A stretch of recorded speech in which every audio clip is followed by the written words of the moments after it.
मजलिस के उम्मीदवार और महाराष्ट्र AIMIM प्रेसिडेंट जनाब इम्तियाज जलील साहब, मोहम्मद सलीम बेग साहब, अब्दुल सत्तार साहब, हिदायत अली साहब, यहाँ मौजूद मेरे भाइयों, बुजुर्गों, घर में बैठ के सुनने वाली मेरी इज्जतदार माँ और बहनों, अस्सलाम वालेकुम व रहमतुल्लाहि व बरकातुहू।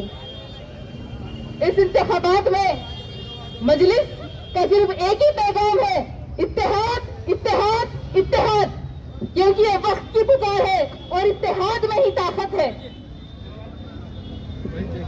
आज मुल्क भर के मुसलमान बातिल ताकतों का शिकार बने हुए हैं। अब हमें मजबूत होना सिर्फ इत्तेहाद कर सकता है। तारीख गवाह है कि कभी भी हम मुसलमान तादाद की वजह से नहीं आ रहे, हम किसी और वजह से नहीं आ रहे, हम सिर्फ आपसी इख्तिलाफ की वजह से कमजोर हुए हैं, मुखालिफिन और मुनाफिकों की वजह से कमजोर हुए हैं। जंगे बदर हमें सिखाता है कि तादाद मायने नहीं रखती, अगर ईमान मजबूत है और हौसले बुलंद है तो हमें कोई हरा नहीं सकता। जंगे उहूद हमें सिखाता है कि हमें हमारे ख्वाहिश के हुक्म को मानना चाहिए, क्योंकि हिदायत पर अमल करना चाहिए। पिछले 10 साल से अब्दुल गफ्फार कादरी साहब मजलिस में थे, 2 बार उनको टिकट दिया गया, इंतखाबात में हिस्सा लिए, जमात की वजह से उनको काफी वोट आए, कामयाब नहीं हुए। लेकिन अगर तीसरी बार सदर साहब ने औरंगाबाद इस हल्के से इम्तियाज जलील साहब को चुना है तो उसके पीछे कोई वजह है जिसे समझकर उन्होंने फैसला लिया। लेकिन अब्दुल गफ्फार कादरी साहब हमारे सदर के फैसले पर लब्बैक ना कहते हुए दूसरी पार्टी से जाकर इलेक्शन लड़ रहे हैं, तो ये साबित कर रहे हैं कि वो सियासत में सिर्फ अपने जाती मफाद के लिए है। अगर वो कौम के फिक्रमंद होते, अगर उनमें कौम का जज्बा होता, अगर उनको गरीबों, मजलूमों और मुसलमानों का एहसास होता, तो दूसरी जमात से जाके इंतखाबात में हिस्सा नहीं लेते हमारे वोट काटने के लिए। अरे इतने साल से तो जमात में थे, सदर साहब बोलते थे, जमात की तारीफ करते थे, टिकट नहीं दिए तो अचानक से बीटी। 10 साल से बीटी भावल के आपको नहीं मालूम था, बीटी में अगर थी तो आपको नहीं दिख रहा था। उनका मकसद सिर्फ ये है, वो जीत तो नहीं सकते मेरे भाइयों, जीत तो नहीं सकते।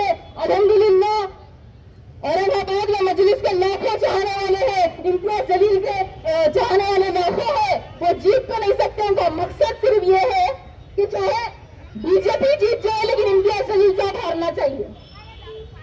उन्हीं को 28 इंडिपेंडेंट कैंडिडेट्स जो है नॉमिनेशन अपना डाल दिए।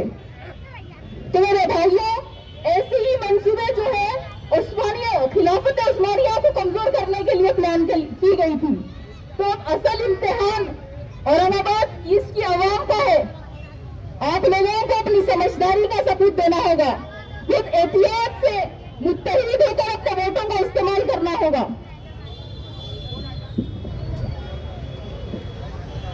इस शहर औरंगाबाद में अपनी ताकत, अपनी आवाज, अपनी पहचान, अपना वजूद, अपनी असमत, अपना वफार और अपनी सियासी नुमाइंदगी को बरकरार रखने के लिए आप लोगों को मजलिस इत्तेहादुल मुस्लिमीन को वोट देना होगा।